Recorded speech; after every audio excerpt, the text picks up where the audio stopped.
Salut à tous et bienvenue dans cette nouvelle vidéo uniquement consacrée aux jeux à deux et aux jeux essentiellement à deux.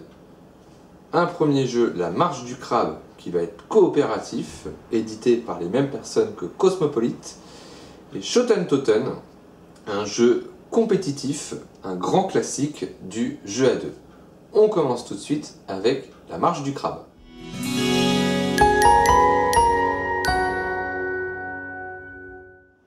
On commence donc avec La Marche du Crabe. La Marche du Crabe, c'est donc un jeu à deux pour des parties d'environ 10 minutes à partir de 8 ans. Dans La Marche du Crabe, il va falloir sauver les crabes carrés de l'estuaire de la Gironde. La particularité de ces crabes, c'est qu'ils peuvent se déplacer verticalement ou horizontalement, et uniquement comme cela.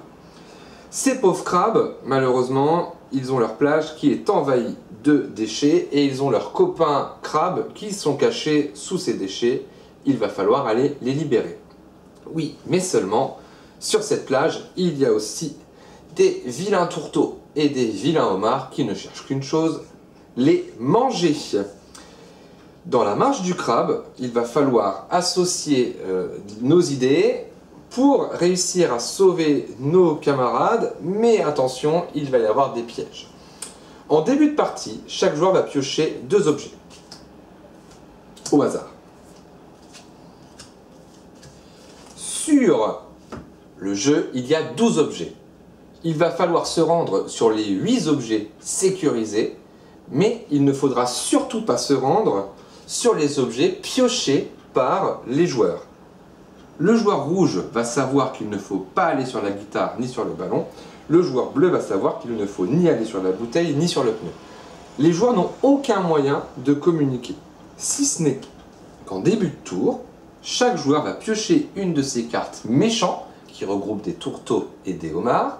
Donc c'est le joueur rouge qui commence, il s'appelle Bateau. Le joueur rouge retourne sa carte, c'est donc un tourteau qui va aller sur le sable, et la seule manière de communiquer, c'est l'endroit où il va placer sa carte. Par exemple, si notre copain Bateau place son tourteau ici, on va pouvoir en déduire que cet objet est sûrement un objet où il ne faut pas se rendre. A l'inverse, si notre copain Bateau place son tourteau ici, l'autre joueur va pouvoir comprendre que les 2 objets qui sont ici sont sécurisés pour le joueur rouge. Une fois que Bateau a posé son méchant, il va avoir la possibilité de bouger verticalement. Il n'est pas obligé de le faire. Bateau sait très bien qu'il ne faut pas se rendre sur le ballon, donc il ne va pas s'arrêter dessus. Il va par exemple ne pas bouger, puisqu'il sait que ces 2 objets pour lui sont sécurisés. Donc il dit « je ne bouge pas ». C'est au tour de Soleil de jouer. Soleil va révéler la première carte. C'est un vilain homard qui va devoir se situer sur cette zone-là. Très bon exemple, puisque pour Soleil, qui est le crabe bleu, les 2 obstacles sont la bouteille et le pneu.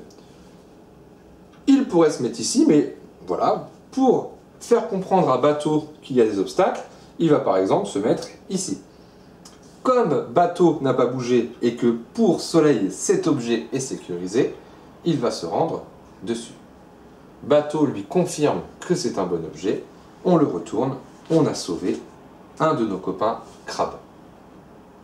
C'est tout pour les règles de La Marche du Crabe. L'objectif va être de retrouver les 8 crabes avant que tous les méchants aient été placés, ou alors avant qu'on n'ait plus de crevettes. Les crevettes représentent nos vies. Puisque si le pion se trouve ici, et qu'il faut se rendre sur le bidon d'essence le plus rapidement possible, on va avoir le droit de s'y rendre, mais on a traversé un vilain homard. On est passé du coup devant un vilain homard. Pour éviter que ce homard nous mange, on va lui donner une crevette. On perd donc une vie. Si on traverse plusieurs méchants d'un seul coup, on leur donne une crevette. Si malheureusement on n'a plus de crevettes, on a perdu. Il y a une autre possibilité. Imaginons que Soleil se rende sur la guitare. Pour Bateau, ce n'est pas un objet sécurisé. Il va donc placer un de ces objets sur la guitare. Et à ce moment-là, on perd 2 crevettes. La marche du crabe, c'est donc un jeu coopératif où il va falloir réussir à déduire ce que veut nous dire notre partenaire pour libérer le plus rapidement possible les crabes qui sont cachés sous les déchets en évitant les vilains tourteaux et les vilains homards. Quand vous aurez terminé cette première partie, le placement est aléatoire, les objets peuvent être situés n'importe où, vous avez un ensemble de cartes scénario qui vont vous mettre en place différentes plages avec différents objectifs à remplir. Lors des parties suivantes, on va révéler des cartes, je vous en montre une au hasard, enfin pas au hasard, vous allez avoir des crevettes, vous pourrez regagner des crevettes si vous vous arrêtez sur cette case, vous avez des rochers, bref, un jeu très sympa, rapide et, mine de rien, où il va falloir réfléchir sur la meilleure stratégie à adopter pour sauver vos copains crabes. C'est tout pour la marche du crabe.